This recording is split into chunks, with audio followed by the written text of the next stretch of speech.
come and join us. Welcome. Socializing.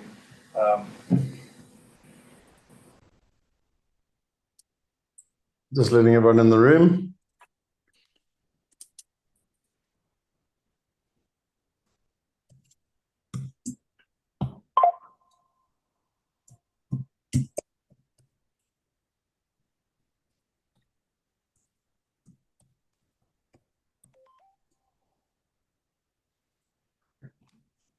Okie dokie, shall we rock and roll? So a couple of things. Afternoon, Alan and Shona, let's rock. Shona, I've been sitting in the fridge all week just preparing to come to London. Leave on Sunday. It's only like 28. I don't even know what it is. It's like 28 degrees outside here. Anyway, for those of you who don't know, I'm off to London on Sunday. And it's free. Well, according to everyone I talk to, it's freezing in London. Pack your woolly socks. Yeah, well, as a Durban boy, like cold for English people is like Arctic for me. You know what I mean? So anyway, yeah. So I grew up in a very hot climate, so I'm not used to cold weather. So let's rock and roll. So just one thing, and I think we've got people here in the room for the Wealth Hackers. We've got lots of mastermind members. I have spoken with Gary Sachs, and they've got some capacity. So I've actually extended an invite out to the Wealth Hackers if they want to join us for the UK buyers trip. Just a very little what am I going to call it? Advertorial or advert? I don't know what you want to call it. We used to do buyers trips for many years in America. We've done them in England. We've done them in Australia. And it's a funny story, actually, how they started. So someone actually phoned me when I was going to America. So we were buying houses in America. And what I was doing is someone like Shona would say to me, "Hey, Scott, I want to buy a house in America." And I'd say, "Well, tell me all about it." I'd fly to America. I'd find the house. I'd send her back the pictures. She'd say, "Yep, I want to buy it." And we'd kind of do it. But she was long distance. She'd be living in England or South Africa or somewhere. And then someone literally turned to me one day and they were like, "Can I come?" And I was like, "Yeah, why not? Let me get back to you in an hour." So I literally phoned my business partner. I said, "What about if we just hire a combi and we just invite 10 people to come with us?" Anyway, needless to say, that was the first buyers trip. And what ended up happening was it was quite interesting because we actually built incredible friendships. I mean, some of the people that are on those buyers trips to this day are not only very good friends with me, but actually a lot of great friends were made, and funny enough, a lot of business partnerships as well. And the last thing I'd say with you, which I've always found funny, is that it's amazing, and I know the people who've been on the Wealth Weekends will know what I'm talking about. It's actually not that easy. It's not that difficult to help people have fun either. So like I literally would just take people out. We'd have fun. We'd go to the pub, whatever. And the one guy turned to me and he said he had more fun on our buyers trip than he had on his Kentucky tour when he was like 24. I was like, wow, okay, that's quite a comment. So again, you're learning, you're having fun, you're collaborating, but you're getting real practical. So just what we're doing is that in next Friday in London, we are going to meet at 9:30 UK time. We're going to be on the ground with the partner. Most of you, if not all of you, have seen the recording with Gary Sachs, where I was interviewing him. He's a significantly big developer in England. I'm not going to go into all the details about who he is, but he revolutionized the whole furniture pack and rental guarantee and everything else. And he's really bought into the whole idea of fractional investment. So we don't buy a retail apartment off him, but we invest with him in the deal. He already owns 1,000 units. So I would love to be a partner investing alongside him in that. I think they manage about 5,000 units. So again, I don't want to be a mom and pop investor running around trying to rent my own unit. Like I'd much rather deal with a sophisticated set of apartments. Oop. Hang on. Are you all still there? Did I lose you? No, I lost my camera. Sorry, I knocked out my double screen cord. So anyway, so long story short, that's next Friday. We're going to spend the day with him. We're going to go and obviously his team. We're going to learn about the opportunity. We're going to get a full update on where he sees the UK market going. We're going to go and look because one of the opportunities there, they did extremely well in Canary Wharf. So if you don't know what Canary Wharf was, there's the old financial area of London. Canary Wharf became the new financial area of London. And once they put the tube in, it absolutely thrived. Like every big bank went there and everything else. And any property around there went through the roof. I mean, we help people invest in North Greenwich, which is one stop from Canary Wharf. And they bought properties for between 250 and 400,000 pounds. And 10 years later, they were selling them for more than £1 million, just to put in perspective. And that's what happens when you don't just get the normal growth. So the average, I don't know how many people know these stats, but the average growth in England per year for 50 years has been 9% year on year. So generally that's the math. But if you want to achieve above average, you've got to look for things that are out of the normal, basically. And one of them is a thing called it's regeneration, but there's another word for it as well. Gentrification, I think that's the right word. It's still the wrong word. I'll remember it just now. But basically, it's where an older, fairly crappy area actually gets uplifted. And I know that anyone who knows London property, this has happened a lot in England, and specific. I only know London, so I apologize. I'm sure it's happened in Liverpool, Manchester, whatever. I don't know, Birmingham, whatever. But I know London really well. And you take the different things, like if you take King's Cross as an example. Okay. Now, just by the way, when I talk about different areas in London, I don't know how well people do or don't know the market, but I actually know the UK market really well. If you take King's Cross in 1999, when I was 21 and misbehaving, that was a horrible area. Like that's where all the hookers hung out, drugs. We used to go there. There was a big party there where all the South Africans, Aussies, and Kiwis got together. And the reason they did is they could rent out this big shed, for free. Whereas now King's Cross is one of the nicest areas in London, just to put it in perspective. So that's what gentrification means. Now, if you can get it right and you can get into a market before it gentrifies, then you can get above average returns. And what I like about what Gary's doing in West London, and remember, he already has a track record of getting it right in East London and in Canary Wharf.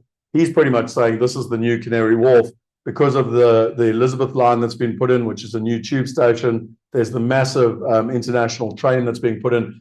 The reason I'm telling you all of this is that's what we're going to explore on the ground that day. Now, for those of you who can't make it, I know, Alan, you and I have chatted on the phone about it. I know, Shona, you and I, we just made a message there saying you can't look after your horses in the cold.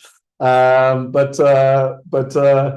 just pay a farm boy to come help you for the day so you can come join us. But anyway, but I will try and make videos. If those of you know how my buyers trips work, I'll be on the ground. I'll be making videos. I'll try my best to share the content. But if you're in England and you're a wealth hacker, you are getting an invite to join us. And then we will have social drinks in the evening afterwards. Okay, I think that's probably enough with regards to that. I know Glenn's going snowboarding. He's 50, by the way.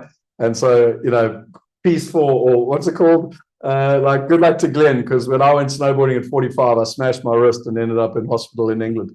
Anyway, but it's all good. Now, the purpose of these calls is always to be able to answer any questions.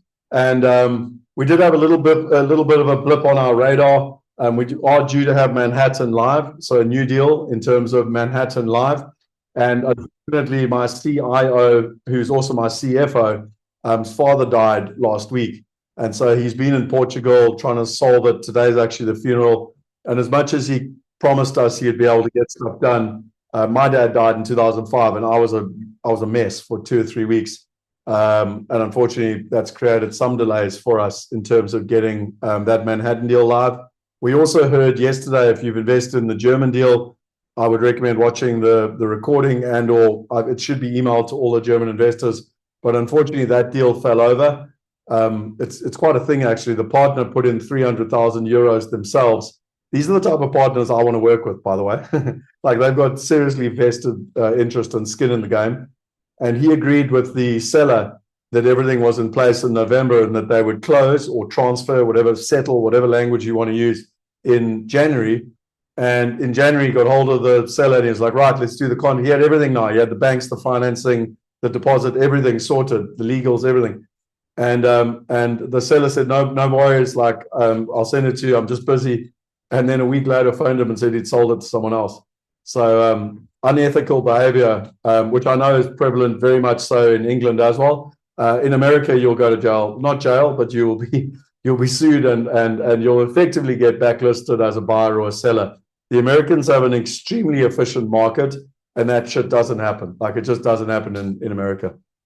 which is one of the reasons I enjoy dealing with America, because things happen in days and weeks, not months and years, and you don't deal with this. I mean, I don't know if anyone does or doesn't know, but in England, if you're trying to buy houses and they go into chains and then one person can fall out and all 7 sales fall over, it's a shit show. Like, it's one of the most inefficient, things that are out there.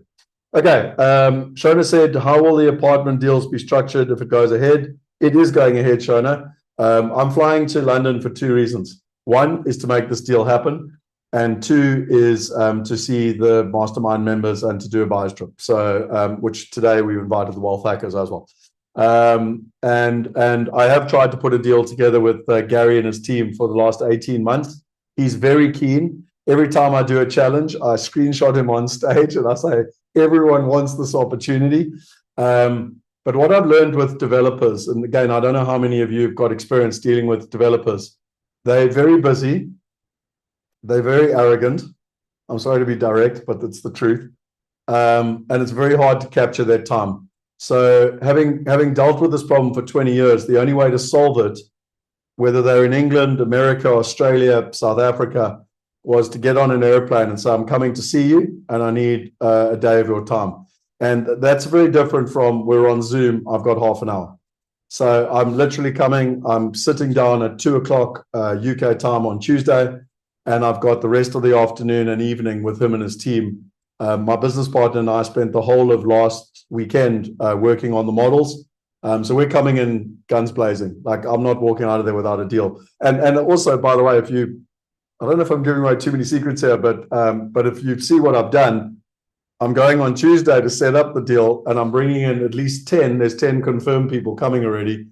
I'm bringing at least 10 investors on Friday, and we're going to be filming it. So best we've got something sorted. Do you understand? How you create a bit of urgency? Is this valuable, by the way? Okay. How will the UK deal? Like every other deal, Shona, once it's ready, it will go on the platform. And like, it won't be live next week. I just want to be clear. Well, I doubt it'll be live. Because, again, particularly with Parler being out, and because it's a new deal, every time we do a new deal with a new partner, it takes a little bit longer just to get we got to like KYC the partner, and there's a bunch of things that have to happen. But we will get it up as soon as possible. Look, my dream, and I mean, for all of you who are live here now, you can mark this.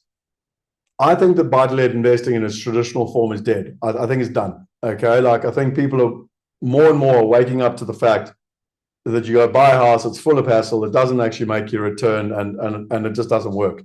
And almost every person that I speak to has that experience. Literally each one of you, I know mastermind members, I've had individual conversations. Each one of you, Alan, whether it's your London property or like I like all of you. I know your stories, and we've all been through this. My point being is that doesn't mean it's broken.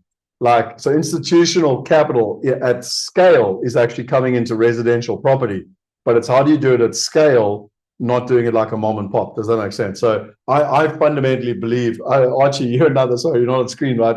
But yeah, Archie and I've chatted about her dramas, and I mean, the mastermind members is like a graveyard for stories of why residential investing doesn't work.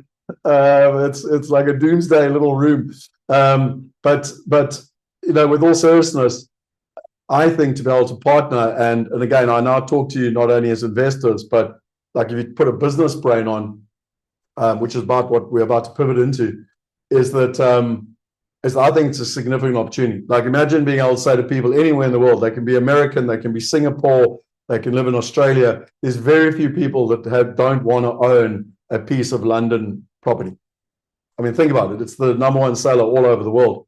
And but yet imagine being able to do it with a better return, lower risk, and lower hassle. So even if it's as simple as taking 10 units at a time, and just being able to participate. And I agree with you, Alan. Buying a property like you did individually is a complete mess. It's a waste of time. The average management agent's charging you 15% plus.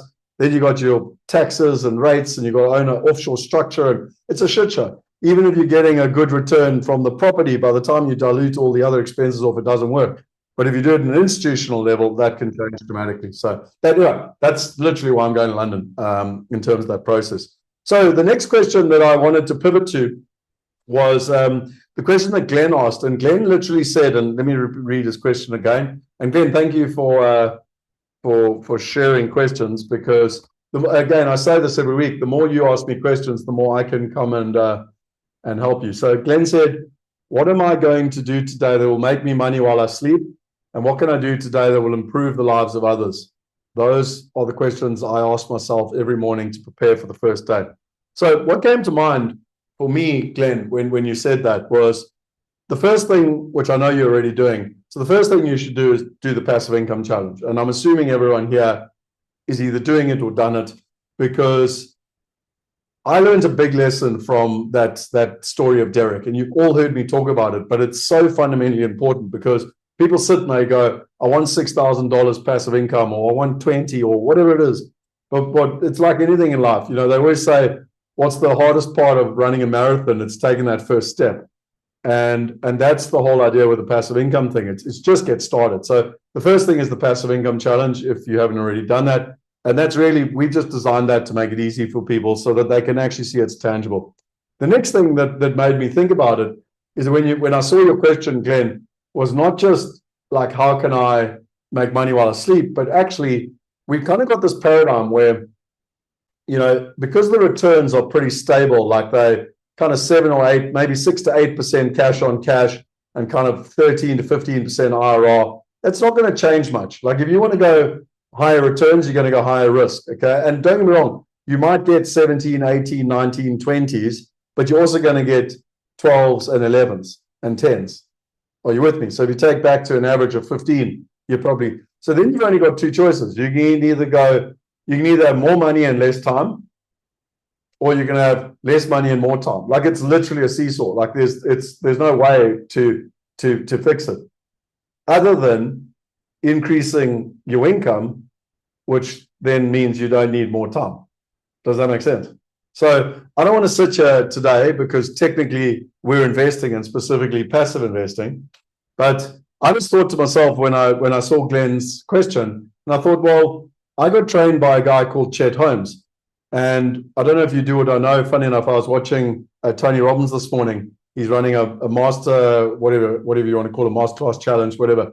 Just by the way, the first day was yesterday. It's on YouTube if you want to watch the recording.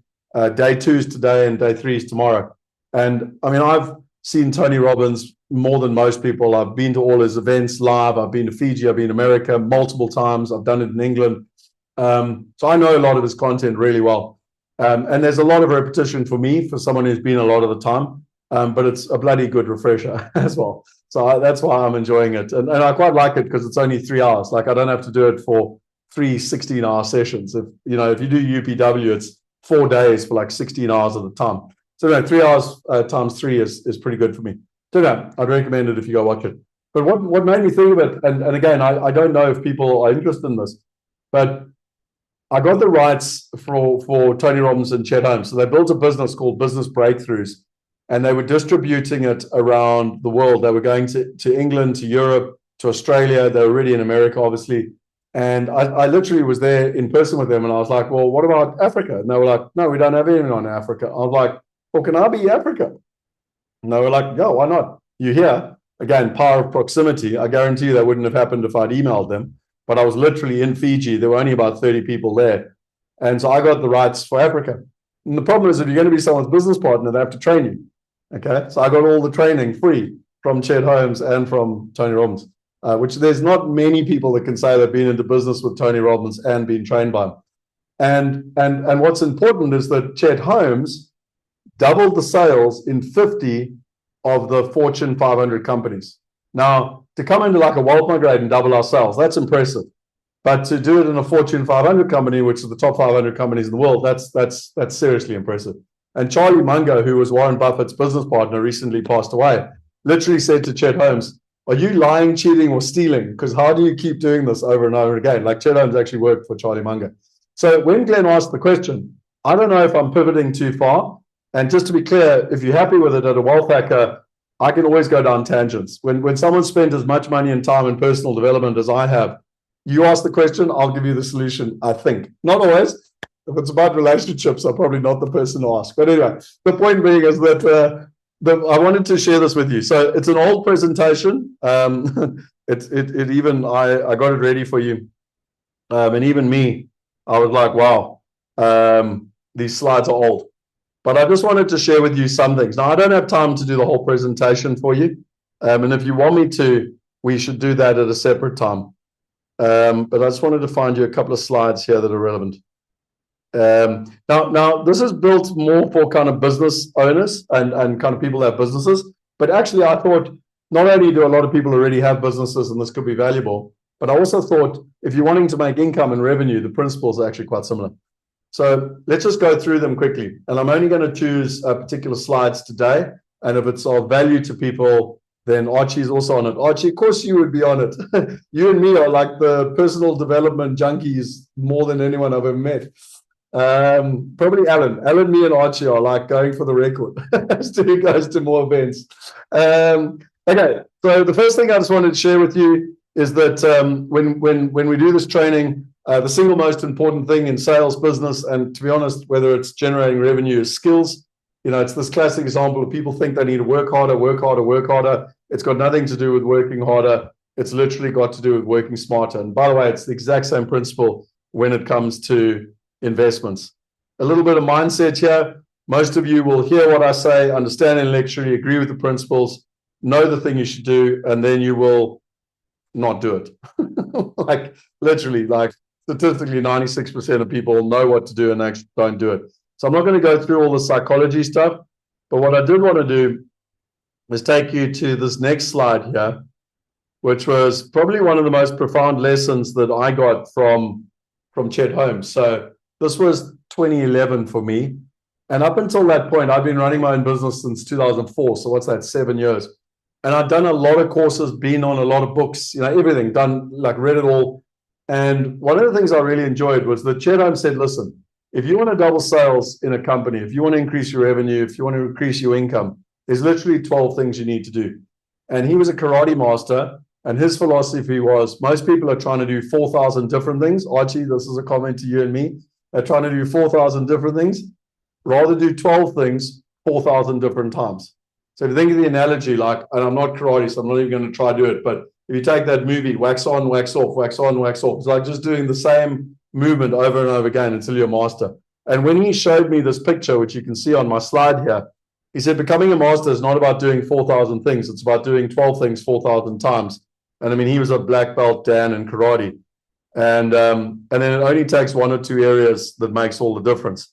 So that really hit home. And I mean, even this morning, I don't know if my team's, anyone from the team's online, but even this morning I sat going, Scott, you're a dumbass. Like, it's time to go back to the 12 principles. Like, stop trying to find new things and whatever. Just go back to the 12 things and implement them properly again. So anyway, so what I want to do is I want to take you through the 12 skills. And they actually are, and there's nothing rocket science about this. So just for the record, anyone that's got any kind of experience will know this. So you've got the 12 skills. The first one is 3 Ps. I'll talk to each one of these. The second one is strategy versus tactics. The third one is getting clients. The fourth one is art of sales. The fifth one is time management. The sixth one is telephones. Just by the way, how many mastermind members, almost every single person I have a conversation with about time management. And I learned a lot from Chet Holmes. The next one is telephone skills. Then Dream 100, effective presenting, follow procedure, setting standards and training, goal setting, and hiring top producers. So I'm going to run through them really quickly. I'm not even going to spend 3 minutes per slide. And if you want me to do the full presentation, you'll need to let me know. But one of the first things that Chet taught was rule number 1 is you need to invest at least 1 hour per week in your business. So if you, and when I talk business, like let me just pick on a person. I'm not going to pick on a person. I'm just going to pick on Joe Soap. If Joe Soap doesn't have a business, think of your investment. It's a business, like in my opinion. Okay, so it's the exact same mindset. Okay, so if you invest at least 1 hour per week, and for that hour you're working on your business, or in our case you might be learning or doing some extra knowledge or whatever it is. Imagine how much further you're going to be 52 weeks from now if you put aside that every week to focus on what is important to you. And what he said in business is you need to plan, procedures, and policies. So it's about setting yourself up to win. It's all about systems. I guarantee you, Alan, who was CEO, I mean, this is like falling off a log for you, Alan. But the important part for everyone is actually taking the time to work on yourself, not being caught up in life. Does that make sense? Yes? Okay. So I think, and I love the story of McDonald's, where like a 17-year-old can run McDonald's because it's so systemized that any idiot can run it. Like, does that make sense? And the philosophy, I know I'm being horrible there, I apologize, but you know what I mean? Like, you know, like no one, I mean, let's be frank, no one could come into our company, Wealth University or Wealth Migrate, if you're a 17-year-old and run it. Like, they just fall over because we don't have enough of these systems or whatever. But the whole principle is you've got to build these systems. And the idea is you never have time to go and build them all, you know, at once. So rather go out and do it per week. And this is a lovely cartoon. I don't know if you've ever seen this. I must actually copy this. In fact, the next time someone tells me that I don't have the time to join the mastermind or something, or even the Wealth Hackers, I should send them this cartoon, because, you know, you got the people that are pulling it going, I don't have the time, but the cart, if you can notice, has got square wheels. And actually, if they just stopped, the round wheels are sitting in the cart. I don't know if you've ever seen it before, but I love that cartoon. Like, and it sort of plays in with what I've said before when Roger Hamilton, when I joined his mastermind, and I was like, well, I don't have the time to join. And he was like, well, if you don't join, you're never going to have the time. And to be fair, I did, and he gave me back my time. So that's number one. Number two is strategy versus tactics. This one's slightly different, but you know, between business and investing, but it's the same sort of thing. A tactic is where you basically decide, if I'm using the investment space, should I invest in London, yes or no? Like, there's a deal on the platform in London, should I invest, yes or no? A strategy is where you've got a long-term plan, you've met with a family office, you've thought, where do I want to be in 10 years' time? And then the investment's just a vehicle to get to the outcome. And it's a very different mindset if you think about it. And, you know, so in business, it's the same thing. Like, what's the long-term strategy? And then what can we do to enhance the strategy versus just going like, how do I make more sales tomorrow morning? Like, that's a tactic. Are you with me? Yes? No? So the biggest thing here for investors is, I always have people asking me, is this a good investment or a bad investment? And my answer is always, to learn from Dr. Anastraya, is it depends. It depends on you. It depends on your plan. And if you've been through any of the training I've done, you'll know why when we take people through the 9 steps with the family office, step 4 and step 5 is, what do you want in life? Where do you want to be? What are your individual circumstances? What is your Enneagram and wealth? Then they help you, step 5, have the plan, and then the investments match the plan. Okay, that's step 2. I'm going to cruise through these because I don't have time today to go through all of them.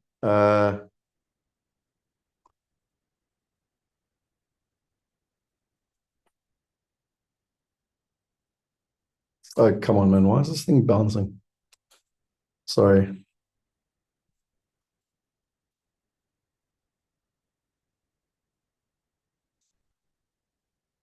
Okay, number 3 is getting clients.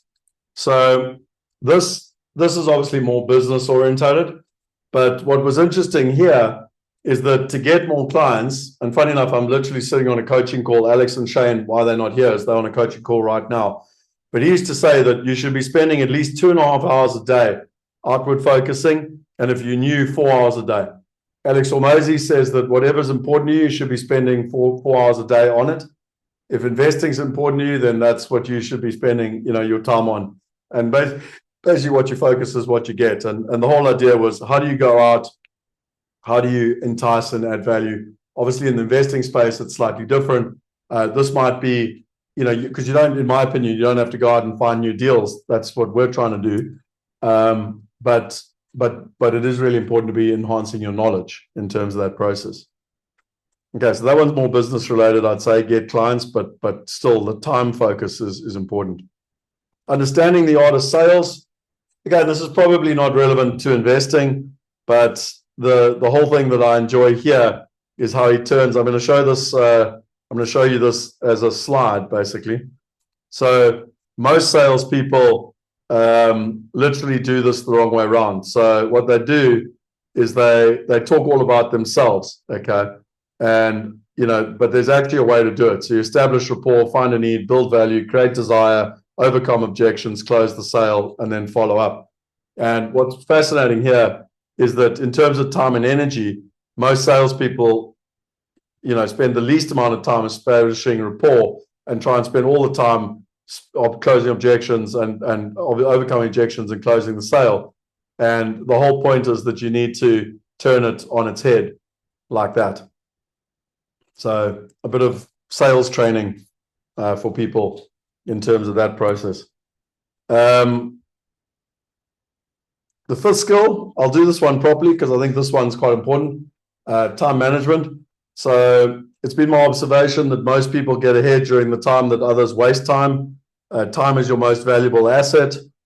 And studies have shown that we spend 20% of our time on things that produce, it's this whole 80-20 thing, while 80% of our time is spent on things that produce little or no results. And what's so important is that without time management, we're basically doing, 20%, and then we're wasting our time on the non-productive stuff, 80%. Just a matter of interest, who wants to put in the chat box while I get a water quickly? Who's in that bracket? Who, if you're honest with yourself?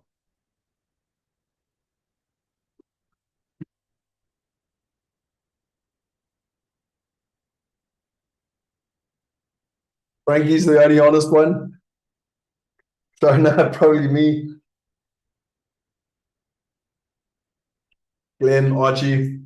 Look, I think we all are if we're honest with ourselves, because even as we improve, we can still get better. I don't know if you know the rule, 80-20 rules, Pareto's principle, but the point being is it can go again and again, because you can be 80% of the 20%, and you can be 80% of the 4%, and you can keep going over and over again. But just visually, look at it like this. If you spend 80% of your time on the productive stuff, you'd get 4 times more output, 4 times more results. I don't know how many people have seen it visually like that, but that's pretty in your face. Now, what does that mean? Well, there's this whole, like, if you're a business owner, again, working on your business rather than working in your business. And how many of you are honest with yourself that you get distracted? It might be a WhatsApp message. It might be an email. You might go and check out Facebook or Instagram. I think Shona, was it yourself or Deb? I can't remember which one of you said that she lives in England and her mates like pop over and just open the gate and come chat to her. It wasn't you. It was Deb. So Deb's another mastermind lady. And effectively have what's called got a minute. Like, hey, we got a minute. Like, let's have a chat. Oh, I got a minute. The thing is, the human brain, if you're doing something important, takes on average between 15 to 30 minutes to recover if you're doing something important. So even though you're allowing someone to give you that distraction, it's actually costing you roughly 15 to 30 minutes of your productivity. If you have 7 distractions a day, okay, now you might want to write down the maths I'm about to give you. You have 7, geez, what's happening with my balloons? I don't know. If you have 7 distractions a day, it equals 6 weeks a year. Okay. So if you would like 6 weeks a year back, stop distractions. 6 weeks. If that doesn't add enough pain to you, then I don't know what will. And there's a very conscious reason why I don't like working in an office. If I don't want you to get hold of me, you can't. And it's not a horrible thing. It's for these, I learned this in 2011. Got a minute meetings are the destruction of productivity, which is why for me, you set up meetings, you have rhythms and everything else. Now, in your own life, it's exactly the same thing. And I will share, let me just see what else I've got here on time management, because I think this could be valuable. So yeah, in business, it's planning, 5 minutes a day, discipline all the way. So just before we go, are we still on the 5th skill? Oh, this is just asking questions about what it would mean to you. So I do share this all the time with people, particularly at the coaching level. Now, I can't remember if we've done it at the Wealth Hacker level as well. But one of the greatest gifts I got in time management was this. And if you want this template, just let me know. So I basically set up my week to win. Now, I've never had a perfect week, so just to be clear. And I'm also not someone who likes a lot of structure. So some people go, I don't want to be put in a box. I'm not that person either. You'll notice every day it changes a bit and whatever. But what's really important is that you go and you create the big rocks in your life. So like what's important. So I'll give you an example. Like if you look here, it's very important for me. I don't care how busy I am in business. It's very important for me to be able to spend time with my son. So even though I work multiple time zones, I've always been fairly belligerent on between 5 and kind of 7:30. And obviously sometimes you don't get it right and whatever. But the point being is that I've been fairly belligerent that I have time with him. And if I do webinars and stuff, you'll notice my webinars are always 7, 8 o'clock at night. That's because I've tried to finish at 5. I've got 2 hours with him, then I can do a webinar. If I have meetings with Americans, then it's after 7, 8 o'clock at night. But it's also not all work. 2, 3 years ago, I realized I was one of those people who just lived for the weekend because I was just so flippin' busy all the time. And I thought, no, I actually want to live my life. So, you'll see paddle here. I don't know if you know what paddle is, but it's like tennis. But I'll play paddle in the morning. You can't generally get a meeting with me before 11 o'clock on a Tuesday. On a Thursday, I ride my mountain bike. I was riding just yesterday. And what I've learned is you put these in the diary, and then your team doesn't book you into meetings, and you've got to be fairly disciplined. Now, and then you can see here, like when I'm focusing on revenue or delivery or one thing, like Friday for me is my creator day. I think you get the point. Mondays are my worst day. I hate admin. I hate management. Ellen, I need you to come run the company. But my point being is that on a Monday, that's all the team meetings. That's revenue and finance and it's that steel. You can see up the top here. It's management and strategy. It's metal. It's like that. I'm the creative person. This is the horrible side of the business that I don't like. Anyway, but I'll share that with people. And if you want to go into a lot more detail here, there's actually a lot more here that I could share with you that I learned from Roger Hamilton that comes from the I Ching. But there's actually rhythms, energetic rhythms. Just like you got the seasons, there's actually energetic rhythms as to how you run your week. And depending on who you are, there's 8 different types of entrepreneurs. You should run your week in a specific style. So I don't want to go into too much detail. But like for me, I love creating. And so I have a whole day on a Friday just to focus on creating. And just for the record right now, I'm not working. In my world, I'm creating. We're creating content, we're discussing, I'm learning, listening. What are the problems that people have? How can we help people do that? That's why I put it on a Friday. I love this, by the way. If I could do this all day long, I'd be happy as a pig in shit. Okay, is that of value? Is this starting to make sense? Yep. This is in most coaching calls that I have at a mastermind level, I'd say at least 80% of them. I share this and I say, if you want to dramatically increase your results in 2025, whatever the year is, and you want to achieve your top 3 outcomes, your top 3 priorities, your top 3 measures, set your week up for success and make sure that you've got time for the big rocks. Okay, let's go back. I'm going to get out of slides because I want to see what the next slide is.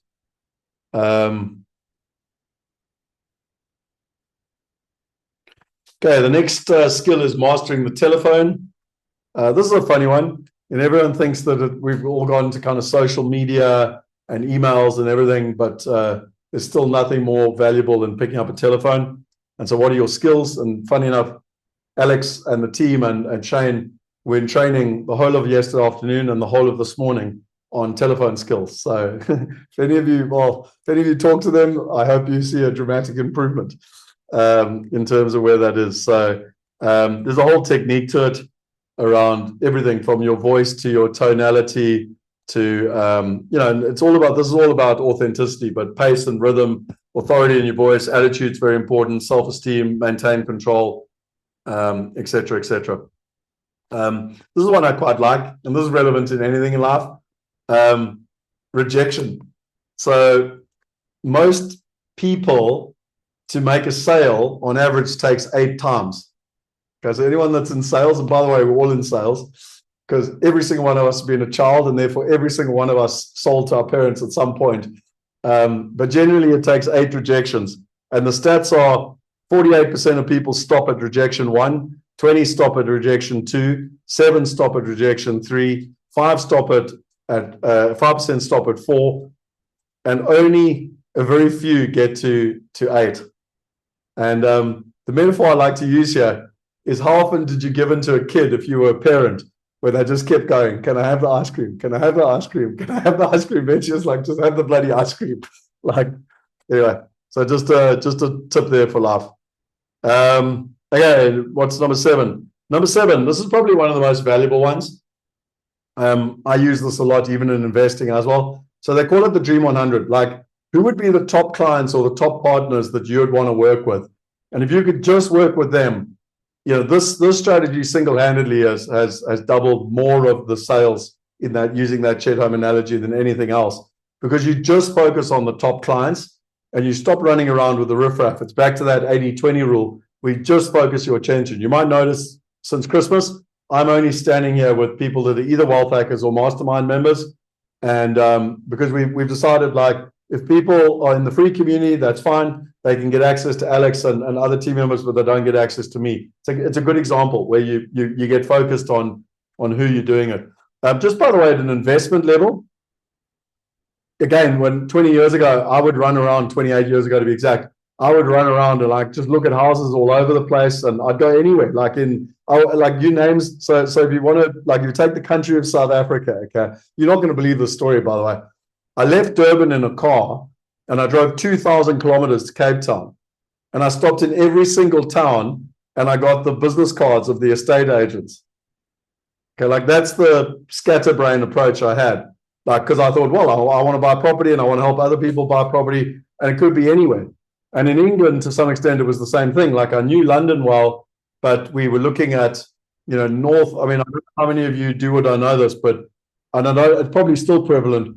But a couple, or certainly in the 2000s, all the fad was to go and buy shit houses, like up in North England. You could buy them for like £30,000, and you would supposedly renovate them for £5,000 or £10,000, and then you'd have all this brilliant cash flow. It's the biggest load of rubbish I ever heard. Like, you just have exponential hassle. You're dealing with council flat people. It's a disaster. Well, from my experience, and not just my personal experience, like having helped probably 25 or 30 clients do it. Anyway, my point being, as you can see, I was scattered. And then I started to realize, actually, the best money we're making is in Wimbledon. And so I want to look at properties that are within 10 minutes walk to the tube station within Wimbledon. And that's all we did. And I literally knew every single road in Wimbledon, and I knew how far the walk was because I measured it from the station. And if you want to go into the detail, if you read my book, you'll know about this because I talk about it in the book. Like, from my experience, because I lived in London when my walk wasn't 10 minutes and it was about 25 minutes, and then you had to get on a bus, and when the weather's shitty and then the bus doesn't come, and then you're sitting in the pissing rain and you can't get home, you can't afford a taxi, it's like, it's horrendous. Okay, like, and whereas if you live within 10 minutes, you can just walk to your property. So the demand for rent goes through the roof. And, you know, for the record, I've had my property in Wimbledon, the one I bought, the very first one I bought in 2002. And I used to be able to say I've never had a day's vacancy. I literally used to be able to say that. But in COVID, I had 1 month. So I've got 4 separate bedrooms, but I had 1 month where I had a vacancy. It's the only vacancy we've ever had. But that shows you the rule of 10 minutes. Now, why is this relevant? Well, we're talking about investment. We're talking about focus. So when we talk commercial and kind of institutional partners, I get introduced to people all the time. In fact, I've got someone hacking me right now because I'm coming to London, and he wants me to go and meet a whole bunch of, you know, fly-by-night bucky builders. And I'm like, I'm not interested in them. I want to deal with Gary Sachs. And I'd much rather build a relationship with Gary Sachs and do 4 projects a year with Gary Sachs than do 4 projects with 4 new people I've never heard of before. Do you understand the focus?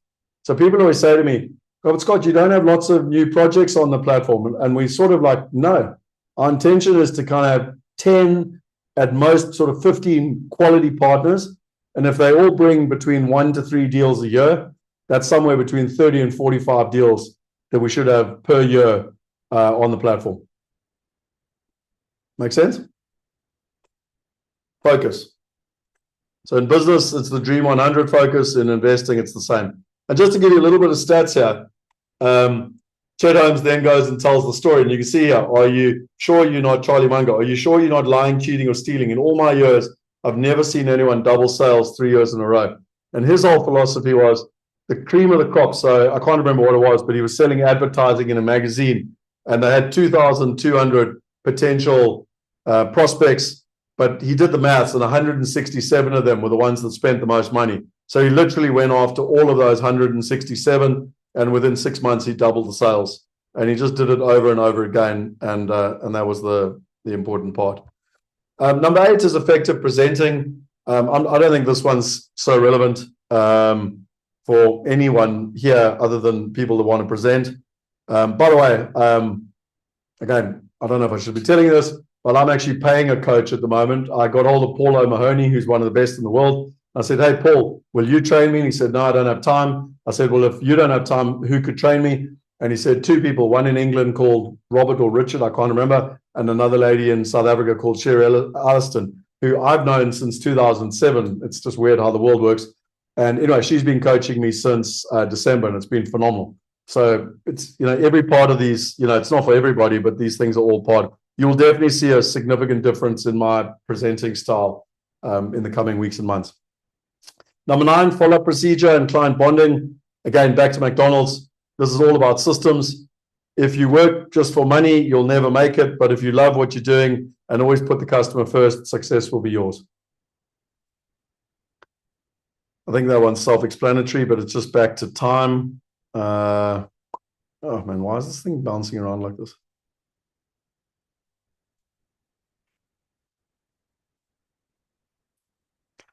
Number 10, setting standards. Now, this is a good one for both business and for personal. Ultimately, you're as good as the standards you set. So you have high expectations are key to everything. That's Sam Walton, the person that built Walmart, and Tony Hsieh that was, took Zappos from 0 to 100 to $1 billion in 10 years, said, build a great culture for the staff and everything else will happen. And what's so interesting here is that, it's this Harvard study where you're going to remember 10% of what you listen to, training, the whole woodcutters thing, repetition. It's why you're a mastermind or a wealth hacker. And we turn up every Friday. It's repetition is the mother of skill. Repetition is the mother of skill, reinforcing over and over again in terms of this process. So this is all about the standards and ultimately going deeper and, different things. And you'll notice even when I do online presentations, I try to bring emotion into it. I try to bring, good videos and all that sort of stuff because it all helps with the training. But the most important thing I would say about training is learning while doing.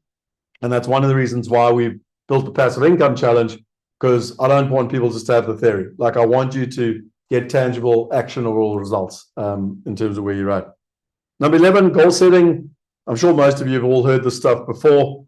When you set your goals, something inside you starts saying, let's go, and the ceiling moves up. Set your goals is writing them down. We've all heard that.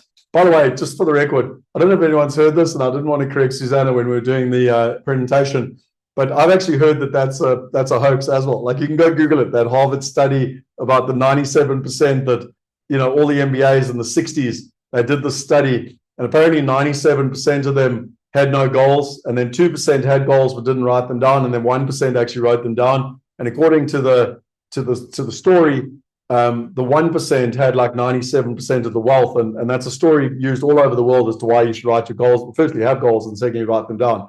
And when I was at the Tony Robbins event, I heard that was bullshit. So I don't know. I like the story. I'm going to stick with it, but I am giving a caveat that I'm not 100% sure how accurate it is. But either way, it's still there in terms of it, in terms of the process.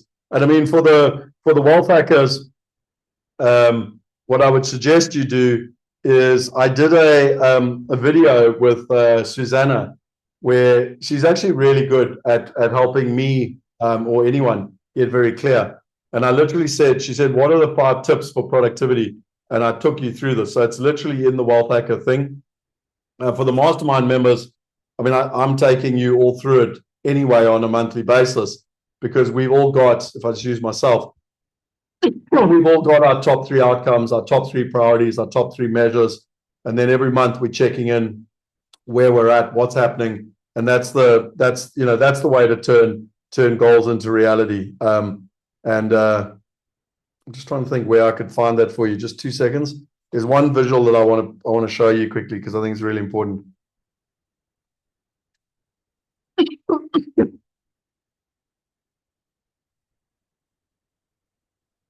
Yeah, here we are. This is the visual I'm looking for. So Very simple graph, but in my opinion, you break it down into three things. What's your long-term, what's your outcome for the year? That's why we got only top 3 outcomes. Then checking in every month.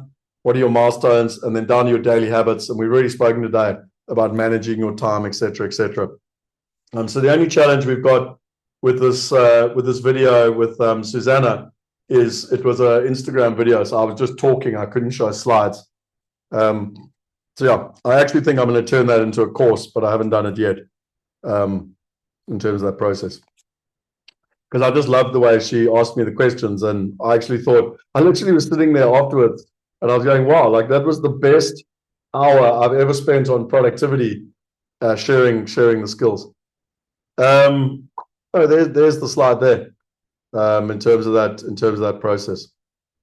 Okay, and then lastly, this is just a hiring thing.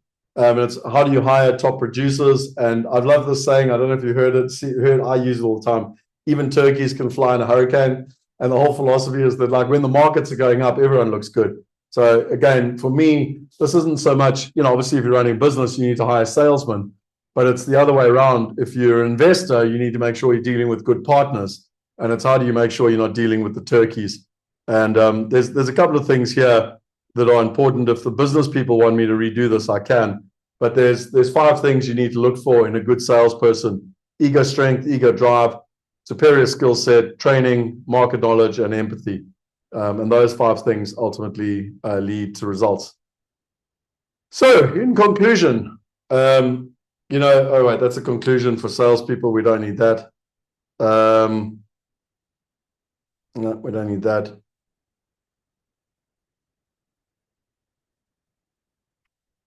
I think just the last thing that I sort of play with people is that video. And if you haven't seen it, I'll happily play it for you now. To even complete this session, it's actually a lovely little video. But before I play that video, let me stop sharing.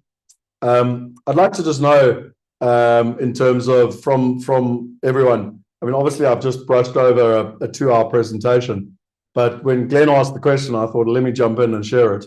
Those 12 steps have doubled 50 of the Fortune 500 companies' sales. So I don't know anyone on this call that's part of or owns or running a Fortune 500 company.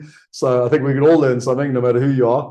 And I've tried today to also use some of it for investing. But when Glenn, you asked the question around income, I think that at least 7 or 8 of those are relevant to income and investing. So anyway, no problem. And it is recorded, so you can go back and watch it again if you want. And if it is of value, I tell you the one thing I'm not going to do, just to be clear. I'm not going to go and make the slides look pretty because they are like 15-year-old slides. But if you want me to redo it, I know all the content, so I'm happily can do it and obviously give the stories behind it and everything. But I don't have time to do it today. So I just wanted to kind of, if it is something you want and it would add value, then I can go into more detail on it. I was actually thinking, you know what I will do? I will do it because I was thinking my own team should do this. I was like, why is this all in my head? And they should have this knowledge. Anyway, okay, let me see if there's any questions here quickly. Okay, so Glenn said the weekly plan. So what I'm going to do, Glenn, is I'm going to put it, I much prefer building systems so that I don't have to send stuff. So what I'm going to do here, I'm going to go to Wealth Hacker Cool Stuff, and I'm going to put it in here. So you can already see that you've got the background. If you're committed, you would have a background on. You've got your Wealth Hacker Manifesto, which is a manifesto we created years ago. You've got your wealth code, the 60-day challenge, etc. So I'll put it in here, and then you've got it forever. Oh shit, I'm not even showing my screen. Apologies. Hang on. Let me go back to, let me just redo what I just said there. So Wealth Hackers, you go to Classroom, you go to Wealth Hacker Cool Stuff, and you can literally go to the background. So if you can have a background, it's the manifesto. This is designed so you can put it on your phone, you can put it on your laptop, you can print it if you want it. I had a huge one on my wall. You've got the wealth code, which is a little credit card thing. You've got the challenge, and then I'll put the time management stuff in here. Cool. Let me stop sharing. Okay.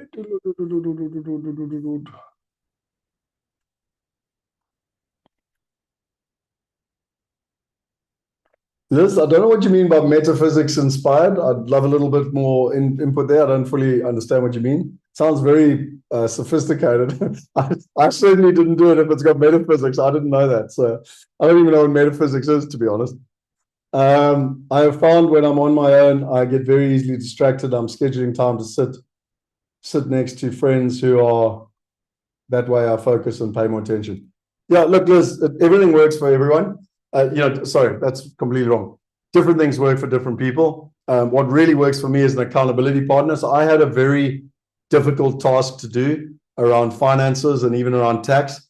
And I've been putting it off for months. Okay, like I know no one else does this, but I'm maybe the only one that when you've got a horrible thing you don't like doing, it's like, and you put it off and you put it off and you put it off. And anyway, so I'm part of this men's group on Monday night and we do accountability, whatever. And I just said to my one mate, I said, right, who here is going to hold me accountable? I need nothing else other than to tell someone I'll do it by Friday. And I stayed up till midnight last night and it's done. So it's what works for, and to be clear, that's a task I've put off for a year.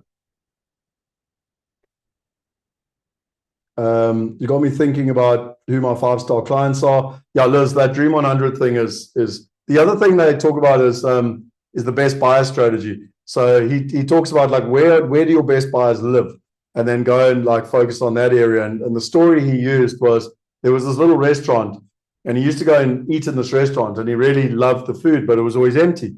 So he said to them, well, if I can help bring people to your restaurant, that'll be fine. But all I want is that whenever I come here, I can get a table.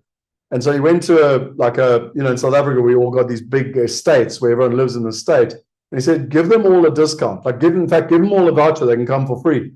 And there were like, let's just say 500 people that lived in the state. And the rest is history. After that, he's never been so busy. And, so again, it was who's your perfect client, go find them and then, give value to them and help them. Boom, boom. Okay, Alan, yep, I'll give you a call. I'm going straight back into coaching. I actually stepped out, the team's there, but I'll give you a shot, if not today, on the way to London, you know what I mean? So that you and I can chat, are you London?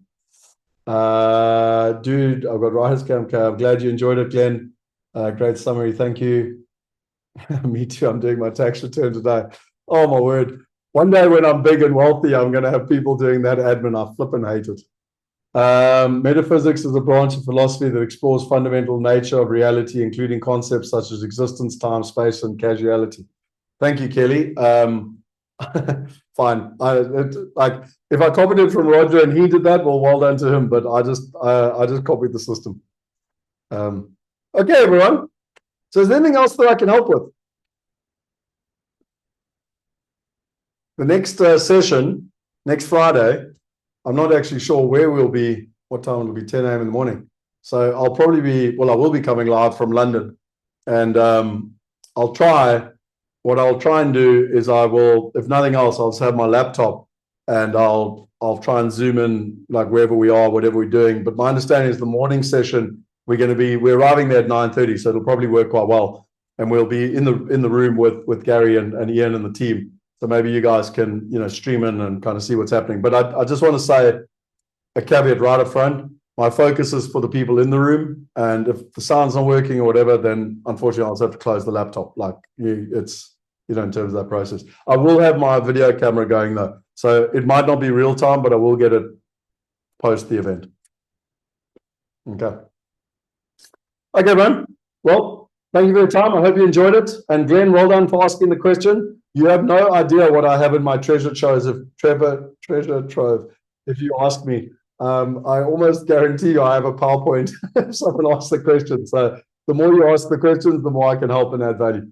So anyway, have a wonderful week. And I will see you in London if I haven't died by then, because I arrive on Monday morning and it's 5 days of freezingness. Cheers, everyone.